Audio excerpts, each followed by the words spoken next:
Namaste and a warm welcome to the Ex Christian Show, the insider view of Christianity from the outside. I have with me today Maya Ram. Maya is a good friend and fellow intellectual Kshatriya. And Maya is also, which is going to be her identification for this particular video, she's also an ex Adventist, that is, a former Seventh day Adventist. Welcome to the Ex Christian Show, Maya. Nice to have you. Namaste, Esther J. Thank you for having me on your show. I have been waiting for this moment for a very long time. Yeah, a lot of my viewers, on below every video, I get this recommendation to get you on the show, and it happened finally. It has So I'm happened glad finally. you're here. And I'm Yes. humbled that you call me a fellow intellectual Kshatriya. I'm just another Sadak, just going through, just on my own journey. And yes, I definitely have a lot to say, certainly. Let me give a definition for intellectual kshatriya. Anybody who gets onto the public platform and anybody who joins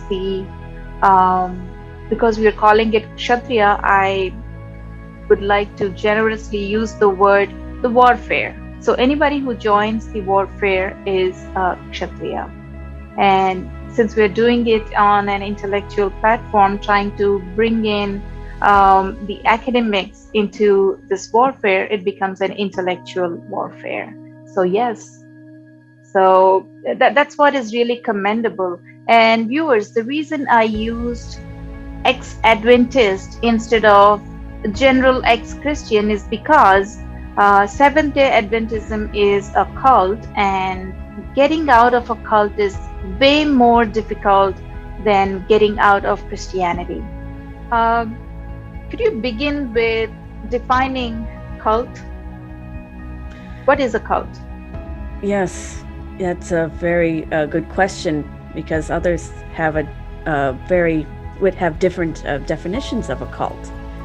I think the mainstream definition of a cult is a group that convalescence around one leader, one strong person. And it's not always religious. It can be a cult of personality, or it could be an ideology. And how it differs from a religion, proponents of religion believe that their religions do not convalesce around one person necessarily, although I beg to differ. I was looking at how Christians define a cult, and I found this interesting sermon by one Philip, what's his name? Phil Johnson. He's a pastor at Grace Life Church, which is headed by John MacArthur. Here's what he defines a cult as. A cult is an authoritarian, elitist, religious sect which teaches that salvation hinges on membership in their group, and yet they depart from one or more essential points in the ancient ecumenical creeds. As in, I'm assuming, mainstream Christian creeds. Creeds, yes. Yes. I do not agree that Seventh day Adventism is a religion. It's not mainstream Christianity. Correct me if I'm wrong, Maya. That is certainly the perception of many Christian denominations that are considered quote unquote mainstream. Perhaps I should give a history of how this denomination came about, if that's okay. Absolutely, yeah. I would want you to start there. Yes. So, the Seventh-day Adventist denomination came about first as an offshoot of a movement that had happened years earlier called the Millerites. So, this American named William Miller held that the world was going to end in 1844 and that Jesus would come at that time on one certain day in 1844. Over the years, he printed leaflets and gathered followers, but it was only in the last year, 1844, that he gathered the most followers. I suppose he convinced many with this sense of urgency. In fact, many of his followers sold their properties, sold their houses, forewent marriage or having children, and they waited for Jesus to come. On the day that William Miller had prophesied that Jesus would come, they went into a forest, gathered around a fire, and waited for Jesus to come. So the day passed, then the night passed, and they were still in that forest. They were still sitting there. And this is what's called the Great Disappointment. There were a few followers of the Millerites that took his teachings, but they ignored this obvious discrepancy, but still held that William Miller's teachings were true because they came from the Bible in their minds. One of those followers was Ellen White. Now, it should be noted that around this time, the Seventh-day Adventist denomination was formed. I would put it in around the mid to late 19th century. There were a few religious offshoots of Christianity that were coming about at that time. There were the Mormons, there were the Christian Scientists, and Jehovah's Witnesses. Phil Johnson made the observation that they were all within a 250-mile radius of each other. And it is certainly intriguing that they all came from that same geographic area. Many Christians considered Seventh-day Adventists, as well as those other three I've mentioned, a cult because, in their eyes, they believed that Seventh-day Adventists would teach false teachings from the Bible, and they also hold that these cults are considered elitist. And other than that, I really don't think there's much difference between them and mainstream Christianity. But for the purposes of this discussion, mainstream Christians believe that Seventh-day Adventist is a cult. So the difference between a religion and a cult is a cult always has a founder. That is true, yes. Yes. So I think that's one of the major differences between a religion and a cult. But if you actually look at it, there's also a founder to Christianity, mainstream Christianity. So either Paul or Jesus, whichever version you're following. So by that definition, should Christianity also be called a cult? That's a very big question, but not for this video. We will avoid that for this video. We'll just focus on Seventh-day Adventism. But what is life like inside Seventh-day Adventism? Well, there are, I would say 90% of what they believe is what they share in common with mainstream Christian denominations, but there are some key differences. Namely, they believe the true day of worship for Christians is Saturday, not Sunday. They believe the Sunday change came about when Emperor Constantine made Christianity the official religion, and that is how we saw the formation of the Roman Catholic Church.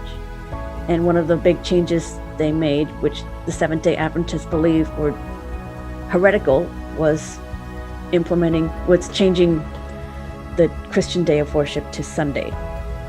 They believe that the early founders of Christianity were keeping with Jewish tradition, and therefore we should not diverge from that by worshiping on a Sunday.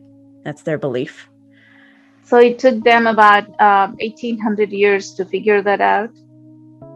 Yeah, that's a good question. I don't know why they suddenly decided that the Roman Catholic Church was heretical and what they did was wrong, but that's how it goes.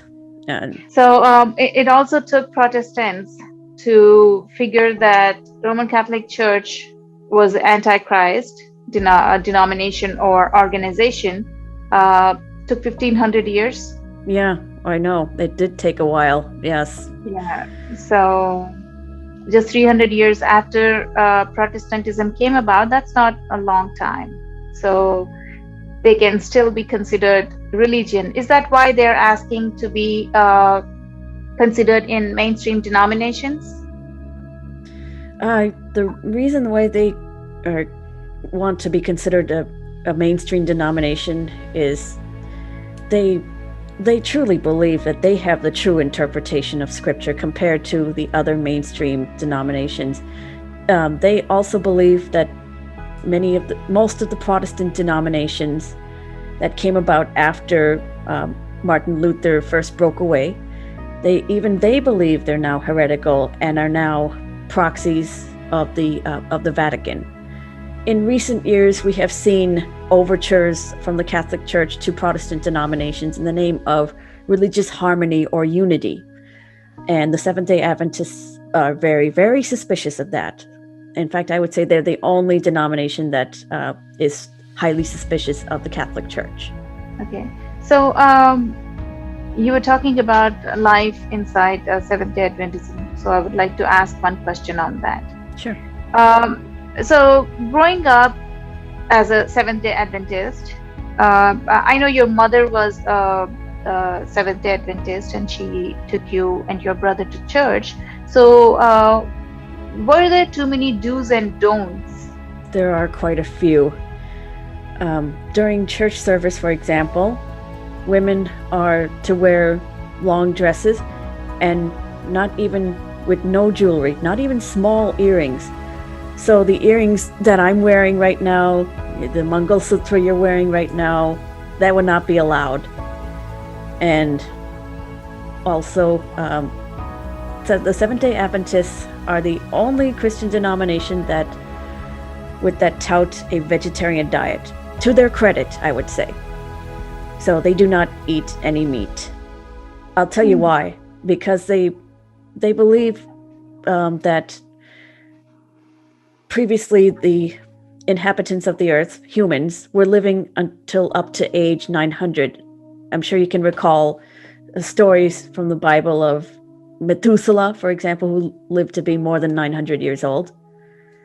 And they believe that once humans started eating meat, then our lifespan considerably shortened to what it is now, between 70 and 80 years of age in most parts of the world. So that's because humans turned meat eaters. Yes, that's what Seventh-day Adventists believe. This is an interesting point because the friends, Seventh-day Adventist friends that I know were meat eaters. Yeah, so I didn't know this was, it's very interesting. The Indian Seventh-day Adventists are meat eaters, for all I know. Very interesting. Well, it certainly was true. Most Seventh-day Adventists I know in the U.S. are vegetarian. As Ellen White gained more and more influence, it certainly became a part of it. It's an interesting fact. You know the founders of the company Kellogg's that makes the cereals? Mm-hmm. They were very much influenced by Ellen White. Okay. And they marketed health foods, especially those that conform to what Ellen White was teaching. Okay, that makes sense. So Ellen White may be a vegetarian and she made all the Seventh-day Adventists vegetarian. That's interesting. Yeah, just like Constantine was a sun worshipper and he moved the worship day to Sunday from Saturday. Yes. Which was the original worship day. So that makes a lot of sense. Yes. Mm-hmm. So what were the other don'ts? Seventh-day Adventists are encouraged to keep the Sabbath strictly, and this will vary by church and by family. But I know when my brother and I were first baptized, along with my mother, into the Seventh-day Adventist Church, she prohibited us from doing anything ungodly on the Saturday. All we could do was read the Bible and go to church, and also watch any videos made by Seventh-day Adventist media companies. And they have a lot of videos, especially about prophecy, which I can get to that in a little bit. Other do's and don'ts. Seventh-day Adventists are discouraged from marrying people from other denominations unless the other person has the intention of getting baptized as a Seventh-day Adventist. There is the verse, I believe it's from Corinthians, being unequally yoked.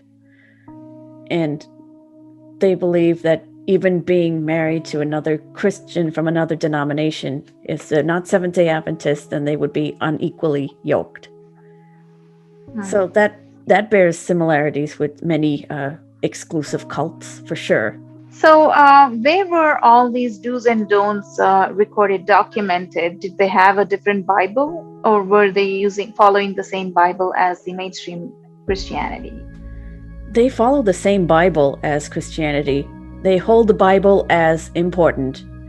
They too believe in Martin Luther's edict of sola scriptura, just the Bible. Mhm. But they do hold the Great Controversy by Ellen White as important, just as important as the Bible.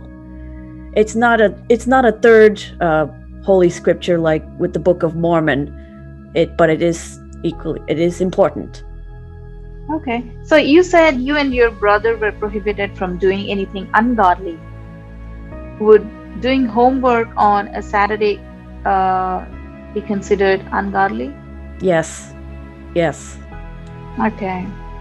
Okay. So it was just Bible and focus on God, on the Seventh-day Adventist God. Yes, and they believe, of course, that they worship the same God as any other Christian. Mm-hmm. Mm-hmm. Yes, absolutely.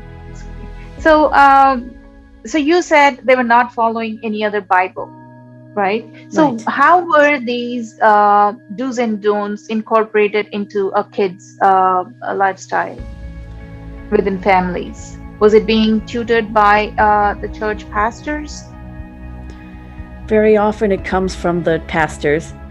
Other families also send their children to Seventh-day Adventist private schools where the children learn from a young age those do's and don'ts. What do you think is the motivation behind Seventh-day Adventism?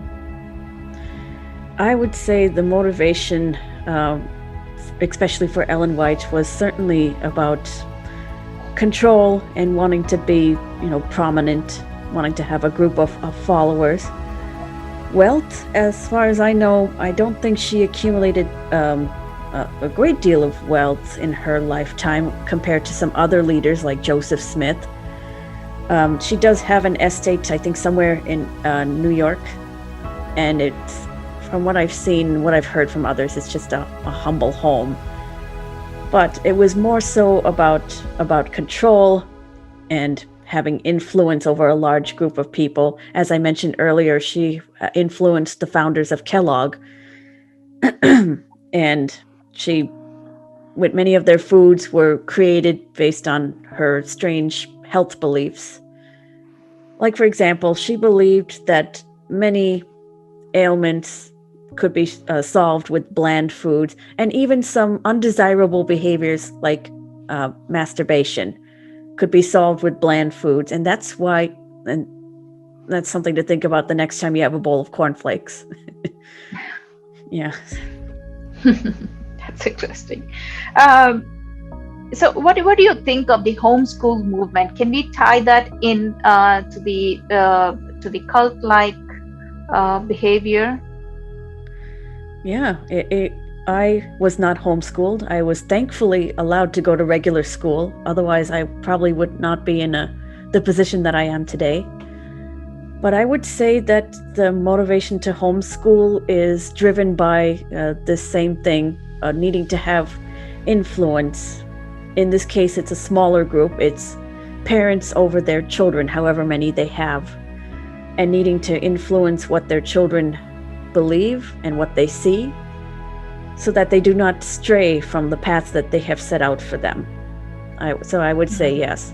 I do know many Seventh-day Adventists homeschool, and there are a variety of reasons, but I don't think many will admit it, but they want that sort of control that cult leaders want over a large group of followers. Right.